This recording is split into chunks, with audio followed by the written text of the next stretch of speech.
এখন খাওয়ানোর সময় তুই খাইতে বলি একটা সারি বাতলা বেশিস তুই তোর লাম্বি বাতলা খাই রে সারাদিন কাম করে একদম বাপমার মধ্যে দাও আপনাদের কথা শুনতে তো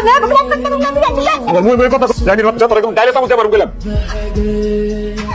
এনে কি লিখান গাইয়ার বাচ্চা গাইয়ার বুঝছ না ক্লিয়ার লেয়া বড় কথা বাপ মা তো পড়াশোনা করে না বাইরের হোটেল এই হোটেলের সব কাম কেডা করে আমি করি মানে আমরা দুজন মিলে করি রান্নাবাড়ি কে দেয় তুই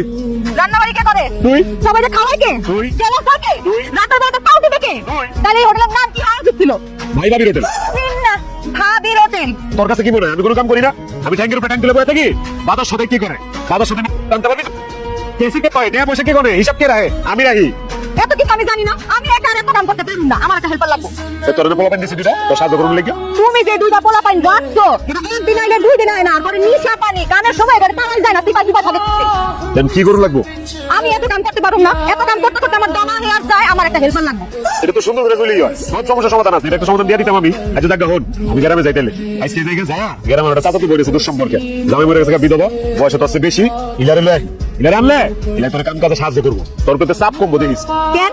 বেডি মানুষ লাগবে কেন বেডা মানুষ আনলে হয় না আরে ডেউটিনের বাচ্চা বুঝছ তো না বিধবা বেরিয়ে আনুন তো আছে বয়সে বড় তোর কমে হেল্প করবো বেড়ে বাদে রাখুন বুঝছ না আমি লাইতেছি যা নতুন বড়ি কি ছেলে পালে আদুরি চলে আরে আমি তোমার কোন ফাল খিদে না দাম আরে আর নতুন বড়ি যা আচ্ছা রিস্কা ভাড়া করতে না ওই যে দেখ হোটেল দেউন যায় দেখছস তোর জন্য যেতেছি সুন্দর মতো থাকবি কোনো বাড়তি কথাবার্তা কবি না মিল্লা মিশা থাকবি